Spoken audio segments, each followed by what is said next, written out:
السلام عليكم. ازيكم جميعا؟ يا رب تكونوا بخير. النهارده بقى هنعمل بيتزا حلوه جدا، سهله وبسيطه ومقاديرها متوفره في كل بيت. هنلم كل اللي في التلاجة ونعمل بيه احلى بيتزا. يلا بينا بقى شوفوا البيتزا بتاعتنا عامله ازاي. بجد تحفه جدا. هقول لكم بقى في الفيديو ده ازاي تطلع منكم طريه كده وحلوه لو بتحبوها طريه، وكمان ازاي الجبنه تمط مننا، وهقول لكم على كل التريكات والخطوات والحركات بتاعه البيتزا وجمالها. وكمان هنعملها بيتزا سهله وبسيطه لجوع اخر الليل. لو جعانه بقى كده وعايزه تعملي حاجه حلوه، قومي اعملي البيتزا دي في نص ساعه، مش هتاخد منك اي وقت. هنعمل النهارده بيتزا الخلاط. ايوه هنعملها في الخلاط زي ما بقول لكم كده. بصوا بقى الجبنه ومطتها. بصوا الجبنه بتاعي، بصوا البيتزا عامله ازاي والجبنه بتمط ازاي، حلوه جدا. يلا بقى تعالوا نشوف المقادير والمكونات بتاعه البيتزا الجميله بتاعتنا دي عملناها ازاي. اول حاجه معانا هنا كوبايتين من الدقيق، ومعانا كوبايه ونص ميه دافيه، لازم الميه تكون دافيه، ومعانا معلقه كبيره من الخميره، ومعلقه ونص صغيره من الملح، واتنين معلقه كبيره لبن بودر، واتنين مثلث جبنه، او معلقتين كبار من القشطه، او من الجبنه الكيري. انا معايا هنا قشطه، وربع معلقه صغيره من البيكنج باودر. هنا حطينا الدقيق ونزلنا عليه بالملح والبيكنج باودر. هنقلبهم كويس كده مع بعض، وبعدين هنحطهم في قلب الخلاط. قلبنا الدقيق مع ربع معلقه صغيره من البيكنج باودر، وكمان المعلقه ونص من الملح، معلقه ونص صغيرين من الملح، وهنحط هنا معلقتين اللبن البودر، وهنحط كمان المعلقه الكبيره من الخميره، ومعاها رشه من السكر، وهنحط القشطه بتاعتنا. انا هنا مستخدمه معلقتين كبار من القشطه، بتديلها طعم حلو جدا. لو عندك جبنه نستون حطي، عندك جبنه كيري حطي. وبعدين هنحط الكوبايه ونص من الميه الدافيه عشان الخميره بتاعتنا، يبقى السكر والميه الدافيه عشان الخميره. هنقلبهم بقى كده الاول قبل ما نضربهم اهو.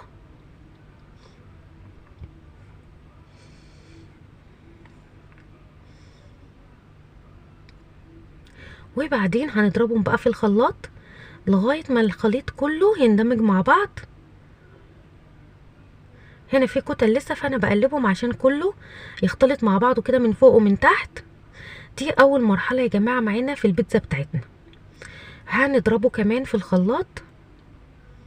بصوا طريقتها سهله وبسيطه وبجد حلوه جدا. كده خلاص الخليط بتاعنا بقى ناعم جدا اهو، حلو، وكل المكونات اختلطت مع بعض. وهنا انا فضيته هنا في البوله دي، هغطيه واسيبه بقى لمده 10 دقايق لغايه ما يخمر معانا.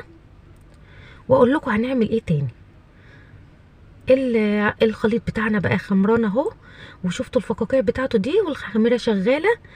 هنجيب بقى كوبايتين ونص من الدقيق، بس حطي كوبايتين الاول وبعدين حطي نص كوبايه، يعني حطي الكوبايتين وسيبي النص كوبايه على جنب. انا هنا عشان عملتها كذا مره فعارفه ان هي هتاخد الكوبايتين ونص من الدقيق، بس عشان لو انت اول مره تكوني هتعمليها يعني انت ما تعرفيش الدقيق بتاعك نوعه ايه، مش زي بتاعه كده، فانت هتحطي كوبايتين بس من الدقيق وتقلبي.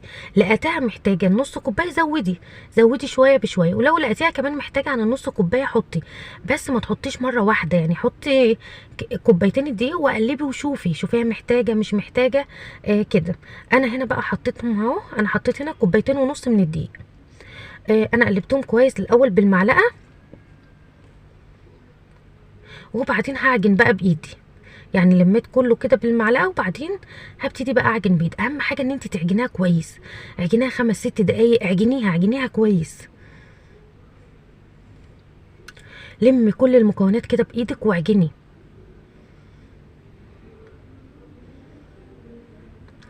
بصوا لو انتوا جعانين بقى، لو انت يعني في الشتاء ده ومحتاجه اي اكله كده خفيفه وسهله، بصوا اعملي البيتزا دي حلوه جدا، وهتلم كل اللي في التلاجة معاكي. اي حاجه في التلاجة هتحطيها. بصوا اهو، انا هنا بعجن اهو، هعجن كويس جدا اهو.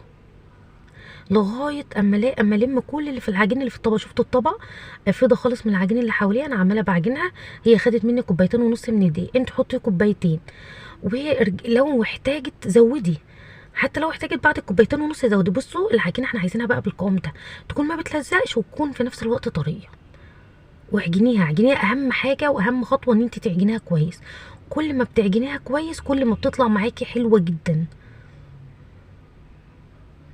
بصوا اهو انا بقول لكم هنا ان هي سابت الطبق كله، ما عادش حاجه في الطبق وما بتلزقش في ايدينا. بصوا اهي رشه بقى من الزيت، وهنحط العجينه واغطيها واسيبها لغايه ما تخمر. انا حطيت رشه من الزيت اهي، وحطيت العجينه بتاعتي وغطيتها هنا اهي، وهسيبها بقى لغايه هتلاقي حجمها اتضاعف. يعني ايه، ممكن تسيبيها يعني على حسب. هتسيبها تخمر ونجهز الصلصه بقى. بصوا فصين من الثوم المفرومين، طاسه كده على النار وفيها شويه زيت، ولو عندكم زيت زيتون حطوا بقى فصين توم ني، ما تحطوش على النار. وهنا انا عندي طماطم بقى بقول لكم اهي، انا مسبكاها. يعني انا بقول لك اي حاجه عندك بقى في التلاجة حطيها. وهنا معايا بقى رشه من السكر وملح وفلفل اسود، ولو عندك زعتر ناشف حطي. انا ما كانش عندي زعتر ناشف فما حطيتش. بصوا اهو، وهنقلبها ونسيبها تتسبك مع بعض.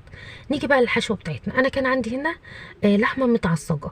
اللحمه دي انا معصجاها. بجيب الاول بحط زيت، وبعدين بنزل باللحمه تاخد صدمه، واحط عليها بصل مفروم وفلفل اخضر وطماطم، واسيبهم لغايه ما يستووا كده يشوحوا مع بعض خالص، وملح وفلفل ورشه من السبع بهارات. ومعانا هنا الجبنه الموتزاريلا. بصوا اهم تركه بقى، الجبنه الموتزاريلا تكون فكه خالص، يعني مطلعاها قبلها بوقت من الفريزر، ما تكونش جامده عشان تمط معانا.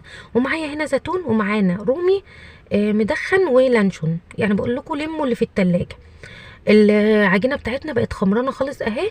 ومعايا هنا بقى الصينيه انا حاطه فيها زيت ورشه من الدقيق السمولينا اللي هو دقيق البسبوسه. شفتوا العجينه والخمران بتاعتها، شفتوا بقت عامله ازاي. انا هقسم بقى العجينه بتاعتي على حتتين.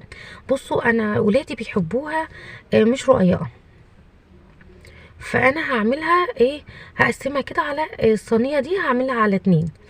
يعني المقدار هعمله على قد صينيتين زي دول. انا هبتدي بقى ان انا احطها افردها اهو في الصينيه.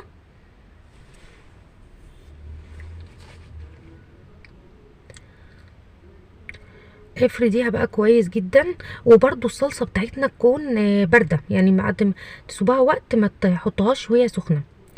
انا بحب لها كده، بحب اعمل لها الاطراف بتاعتها دي بحبها كده. فانا ايه هفردها كده اهو.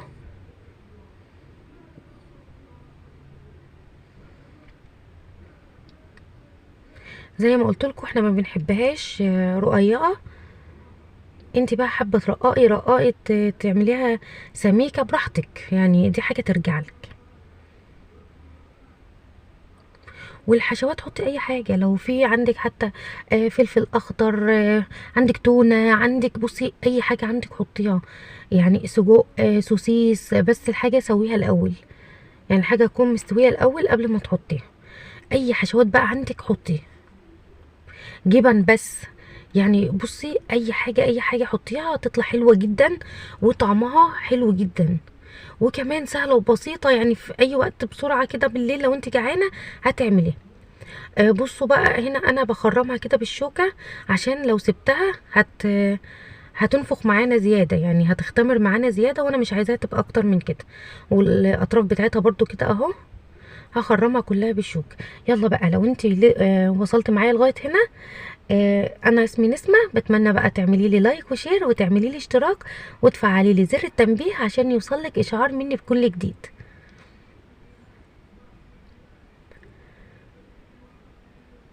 بصوا بقى هنحط الصلصة،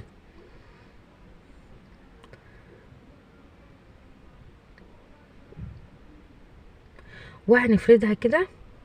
الاطراف بتاعتها ده انا مش هدهنها دلوقتي، بس لما تطلع من الفرن او قبل ما تطلع من الفرن بحاجه بسيطه لما تكون استوت هحط عليها برضو معلقه من الصلصه كده، او كاتشب اللي موجود عندك حطي. والصلصه برضو لو عندك كاتشب ممكن تحطي عليها معلقتين من الكاتشب، بتدي لها طعم حلو جدا. هننزل بقى عليها كمان باللحمه المفرومه. هحط كده الجبنه الموتزاريلا الاول. وانا قلت لكم الجبنه لازم تكون فكه، يعني انت مطلعاها قبلها بوقت من الفريزر، ما تكونش جامده، لو متجمده مش هتمط معاكي. وهنحط كمان اللحمه بتاعتنا. عندك فلفل اخضر ولادك بيحبوه حطي، فلفل الوان. ممكن تقطعي طماطم، بس انا ولادي ما بيحبوش الحاجات دي، فحطيت الفلفل والطماطم في اللحمه كده وهي بتتعصج عشان ما تبانش، وكمان تدي طعم للبيتزا. اللحمه دي انا كنت معصجاها وعيناها عندي في الفريزر في وقت زنقه يعني. وهنا كمان لانشون اهو رومي مدخن. وهحط كمان شرايح الزيتون.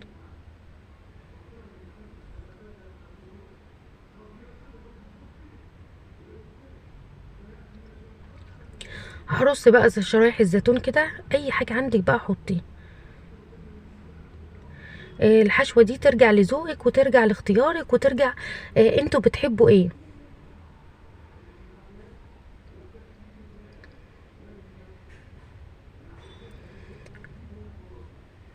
وكمان عشان تمط كتري جبنه موتزاريلا.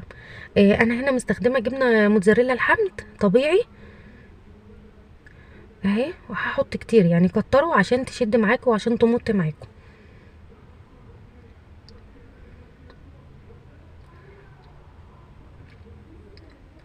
فانا رشيت بقى على الوش اهو جبنه موتزاريلا، وزي ما قلت لكم الاطراف دي قبل ما تستوي بحاجه بسيطه هروح دهنها، لا اما كاتشب لا اما برده معلقه صلصه من اللي عندي. هدخلها الفرن، الفرن يكون ساخن على اعلى درجه حراره من تحت بس ما نشغلش من فوق. انا ما بشغلش عليها من فوق، انا لما بلاقيها استوت من تحت كده خلاص بطلعها يعني، خدت لون من تحت خلاص ما بشغلش عليها من فوق. بصوا بعد ما طلعت اهي، انا قلت لكم انا رشيت فوق الوش كاتشب اهو، ودهنت الاطراف بتاعتها كاتشب وحطيتها برده في الفرن دقيقتين كده قبل ما تطلع يعني. وكده البيتزا بتاعتنا تكون جاهزت وطريه وطعمها حلو جدا وريحتها حلوه جدا. بصوا بقى يلا نقطعها مع بعض واوريكم الجمال بتاعها اهي. والله احسن ما هتشتروها من بره، وسهله وبسيطه ومش مكلفه يعني. اي حاجه عندك، لو عندك شويه جبن وفلفل اخضر طماطم يعني اي حاجه، علبه تونه حطوها عليها الحشوه اللي تعجبك بقى والمفضله بالنسبه لك. سجق بس يكون مستوي يعني، اي حاجه تكون مستويه. سوسيس، لحمه مفرومه متعصجه، فراخ يعني، اي حاجه اي حاجه عندك حطيها. بواقي فراخ كده باقيه ومحدش راضي ياكلها، اعمليها زي الشاورما كده وحطيها. بصوا بقى شكلها عامل ازاي، والله احلى بكتير ما هتشتروها من بره، وبجد كل اللي هياكلها ان شاء الله هتعجبه. تعالوا بقى بصوا شكلها عامل ازاي. يلا بقى تعالوا اوريكم المطه بتاعت الجبنه اهي. بصوا شفتوا مطه الجبنه عامله ازاي، شفتوا طريه ازاي، يا سلام على الجمال. طريه جدا وبتمط وحلوه جدا اهي. بوريكم اهو تاني. بتمنى ان انتوا تجربوها، والسلام عليكم ورحمه الله وبركاته.